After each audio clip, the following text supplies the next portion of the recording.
Bonsoir, 7 minutes avec consacré aujourd'hui au slam, un art oral et scénique, souvent sous forme de compétition, de la poésie aussi qui intéresse quelle génération, on peut se poser la question.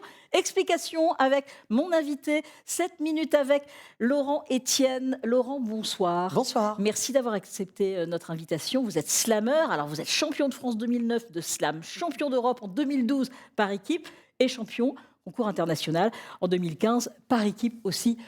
C'est ça. Bah oui, on est fiers, hein, C'est d'avoir un pas mal. champion sur le plateau. Ça remonte un peu, mais oui, c'est Bah pas non, mais mal. vous êtes toujours champion jusqu'à la fin de votre vie, hein, évidemment. C'est ça. Alors, expliquez-nous ce qu'est le slam pour les téléspectateurs qui ne connaissent pas le slam. Alors, le slam, c'est un mouvement poétique qui a été créé dans les années 80 aux États-Unis par un monsieur qui s'appelle Mark Smith. Ouais, c'est dans les années 80 à Chicago, hein, c'est ça. Exactement, tout à fait. Et c'est là que ça a commencé Exactement. réellement. Dans un bar qui s'appelle le Green Mill. Même. Ah bah vous savez Ouais, tout. on a tous les détails. Alors, c'est un art oral, je disais, et scénique, souvent sous forme de compétition, c'est ça? Tout à fait. Il y a Véritablement, des ce sont des compétitions. compétitions. Absolument. Ces compétitions sont régies par des règles.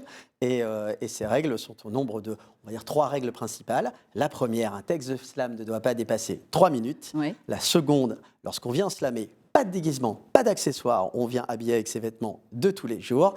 Et lorsqu'on vient slammer, la dernière règle, la plus importante, pas de musique, tout est fait a cappella. A cappella. Alors, le slam, c'est de la poésie, on le disait, c'est une performance collective. Tout à fait. Pour rendre la poésie, c'est vrai, plus vivante, plus accessible, peut-être pour certains. Ouais, vous avez tout à fait raison. En fait, c'est même l'idée de Mark Smith, le créateur du slam. Il emploie cette phrase qui est assez connue dans le monde du slam. Il dit qu'une performance de slam, c'est 70% de performance scénique et 30% de texte, qui Ouais. est complètement l'inverse de la poésie. Ouais. Une poésie est faite pour finir dans un recueil de poésie. On le lit, on le vit à travers le livre. Un slam, on le vit au réel, en vivant. Et c'est vrai. Et justement, il n'y a pas que la voix.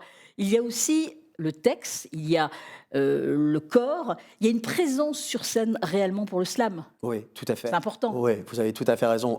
Un slammer est indissociable de son texte. C'est-à-dire, Ouais. si vous prenez le texte d'un autre slammer, vous n'allez pas vivre ou découvrir le texte de la même manière, c'est évident. Bon, moi, j'ai envie d'une petite démo d'un champion de France, hein, évidemment, 2009, sur ce plateau. Écoutez, je peux On vous y faire va une petite démonstration, Allez, oui, allez. si vous voulez. Je vais vous faire un texte qui vient d'un doux rêve que j'ai fait un soir et ça a donné naissance à ce texte. Et D'accord. ça commence comme Vous ça, pouvez regarder la caméra, là. Hein. sans problème. Voilà. Tout commence, la tête dans les nuages. Juste un rêve d'enfant qui n'est plus de mon âge. Je me suis vu voler un peu comme cet Icare, mais mes ailes n'ont pas brûlé. Elle est belle, mon histoire. Dans mon parcours, j'ai vu et parlé au soleil. Me dit qu'avec le temps, pour lui plus rien n'est pareil. Il a beau faire l'effort de brûler de 1000 feux, voit bien que les humains ont de la glace au fond d'eux. Continuant mon chemin, une étoile est venue et m'a parlé des siècles qu'elle avait parcourus. De la naissance imposée par matière interstellaire, même à faible intensité, elle pouvait devenir matière. Moi, je lui ai parlé de tout ce temps qui passe. Elle, en 4 milliards d'années, n'avait vu que des impasses. Elle me sourit gentiment, puis me dit « Tu es un rêveur, tu as un doux cœur d'enfant, tu es beau de l'intérieur. Mais tu comprendras que les hommes, ton histoire, vont la voler. L'argent, la gloire, les femmes dicteront la vérité. Aussi longtemps que les lions n'auront pas leur compteur, les récits de chasse tourneront à la gloire du chasseur. » Puis l'étoile m'a caressé, une douceur si apaisante. Je l'ai vue s'illuminer, c'était une étoile filante.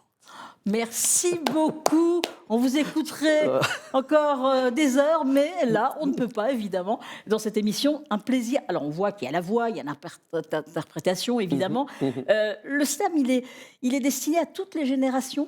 Complètement. C'est justement la magie de ce mouvement et on remerciera jamais autant à Reims la cartonnerie de permettre à l'association lesatelierslam.com dans laquelle je suis de pouvoir accueillir eh bien, toutes les générations à la cartonnerie. Oui. Et ça déjà c'est un vrai signe, ça va de 7 à 87 ans. Ouais, c'est qu'on peut commencer à. Et on peut parler n'importe quel âge. d'intergénérationnel. Exactement. Et pour le coup c'est très important. Il peut y avoir un échange. Exactement. Il peut y avoir un Tout à échange. fait. Oui, vous donnez des cours, enfin, il y a des ateliers Tout à fait. régulièrement tout au long de l'année à la cartonnerie. Alors, pas à la cartonnerie. À la cartonnerie, c'est la scène qu'on C'est la scène, mais les propose. ateliers. Les ateliers sont à la Maison de la Vie Associative à Reims, Ouais. la MVA. Ouais. Et pour le coup, vous avez tout à fait raison. On met en place des ateliers gratuits à la MVA, mais tout au long de l'année, nos slammers sont dans les établissements scolaires, dans les IME, les prisons, toute forme d'établissement où il y a tout simplement l'envie de s'exprimer, d'écrire et de partager. Et tout le monde écrit, écoute et trouve des textes. Alors, vous disiez, il y a des règles.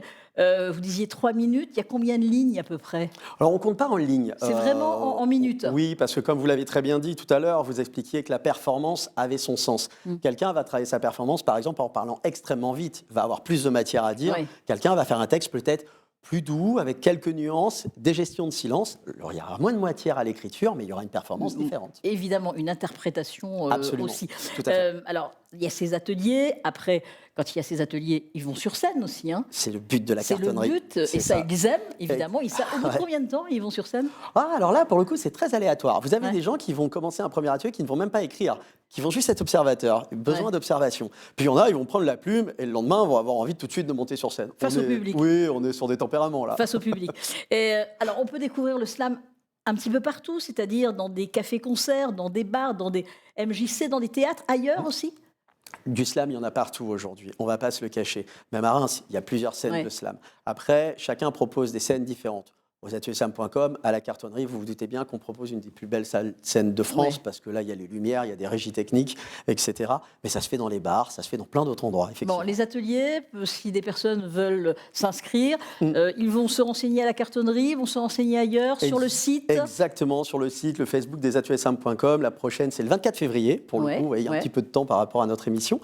Et la prochaine scène à la cartonnerie est le 3 mars, vous voyez, le mardi soir. Bon, alors, évidemment, il faut se renseigner, il faut y aller, parce que je suis sûre qu'il y a des téléspectateurs qui savent, et il y en a plein qui savent énormément écrire des mots, de la poésie. On le constate régulièrement quand on reçoit justement des questions. Et il faut y aller, il faut tenter, et y aller peut-être en famille aussi, se dire, je vais avec mon fils, je vais avec ma fille, et ça peut être sympa. C'est tout à fait ça, c'est intergénérationnel et c'est ça qui est super chouette. Bon, on vous sent heureux en tous les cas.